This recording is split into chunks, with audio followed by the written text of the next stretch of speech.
Did anybody else watch this documentary called Confessions of Octomom?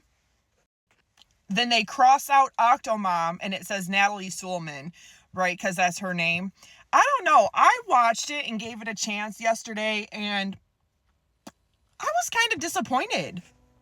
I think these documentaries are just a way for D-rate celebrities that had 15 minutes of fame just to come back and try to grift off of the society and the public at large just one more time. And I don't blame her because she has 14 kids. Hey, secure that bag however you have to secure the bag. But I gave this a chance and I watched it, but I was highly disappointed because she goes into all of the things that were happening to her because she's embarrassed by it today. Of course, 20 years ago, 25 years ago, everything was different. The way that media worked was different. The way that television worked was different. People would say all kinds of crude jokes. They would say all kinds of puns. They would say all kinds of things that would be considered inappropriate or derogatory today.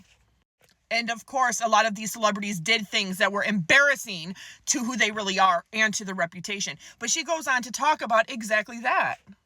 The thing that I'm disappointed in is that she still, after all of these years, does not come clean about who the donors are. And if you didn't know, she had 6 children, and then she gets pregnant with the 8. And she goes into that story a little bit, right? She didn't even tell her doctors that she already had 6 children and that she was just trying for just one more. But IVF doesn't work that way.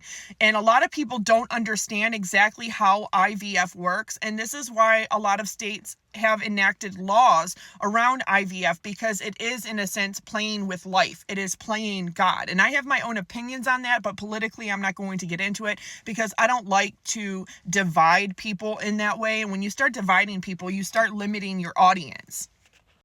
But I'll just say this, I value life all the way across the board. You can't sit here and say that you value life and then say that this life over here is more valuable than this life over here, because that doesn't match with your actual morals and your ethics and your belief system.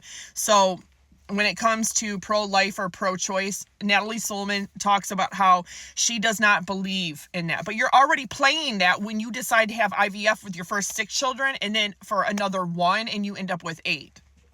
So her first 6 children, they all look alike. But her first 6 children do not look anything like the octuplets, the 8. So it's my own personal opinion that there's 2 different donors for her first 6 children. She used the same donor and then she used a different donor for the other 8.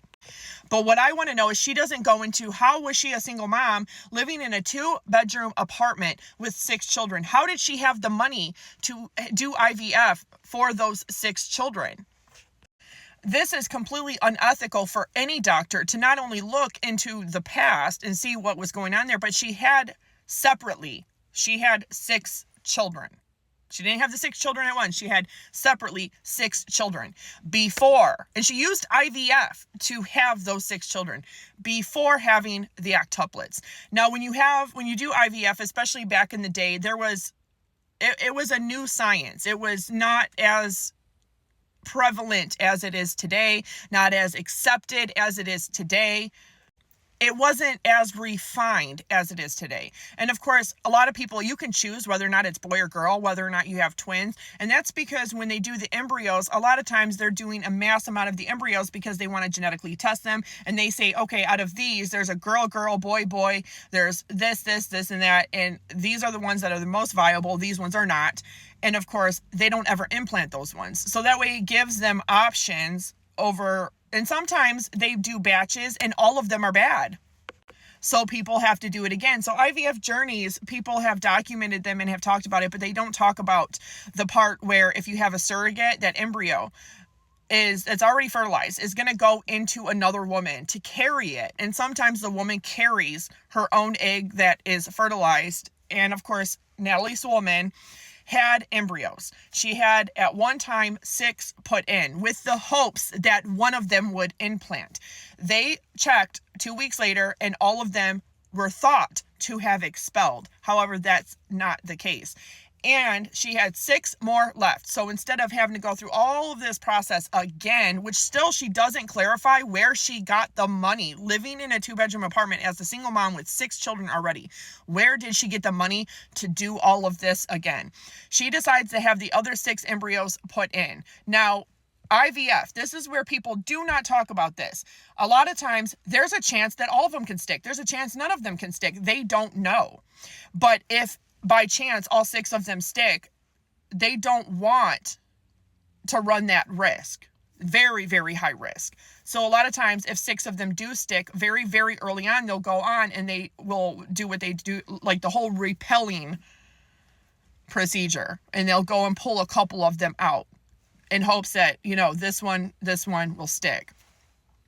So that way you are not actually pregnant with 10. Well, with Octomom, with Nadya Suleman, the first 6 that they thought all repelled and didn't stick to the uterine lining. It ends up being that 4 of them did. And then when they decided to just go ahead and put the other 6 in because they thought the first 6 all expelled. And she said, go ahead, do it so I don't have to do this process all over and come back and go through this again.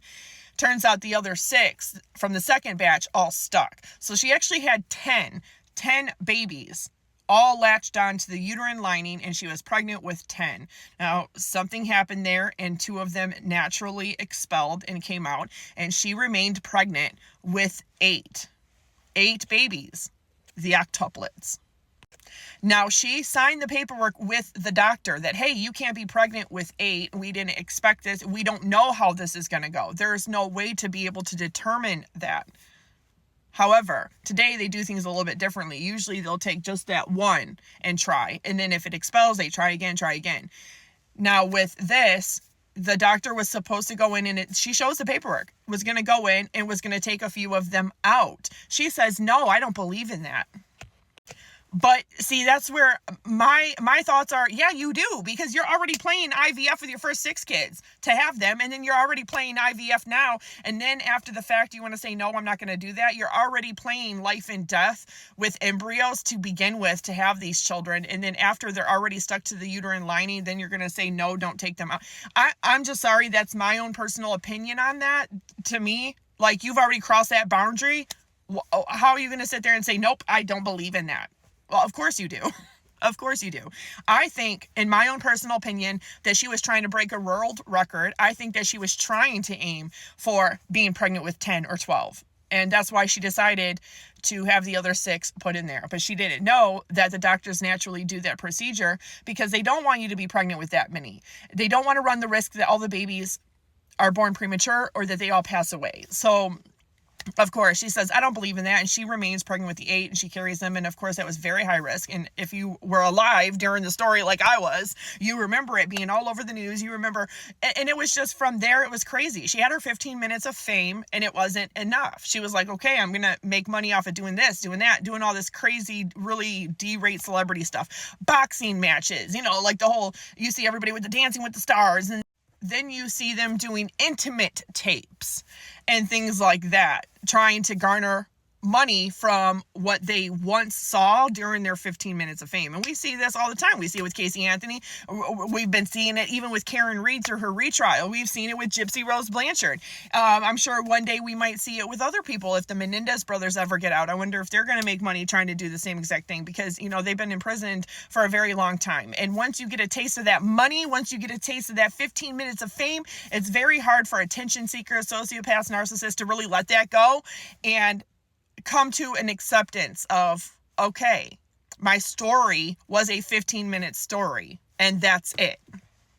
But she's capitalizing off of her story again with not only this documentary, she's trying to sell it like this is some kind of confessions, and it's really not. She never tells us who the 2 different donors are for the first 6 and then the octuplets. She never actually gets into details about why she wanted and did this. And then she goes on to say that she cry and do the whole overly emotional thing that, I feel so guilty and so bad that I put my family through this. You had the opportunity to do what the standard was and not be pregnant with the 8, but you chose that. However, she also is an executive producer on this movie based on her life. But she goes on to talk about PTSD and social anxiety. But girl, you chose that. You chose to put the public, everything in your home, the cameras, all of it. You chose the media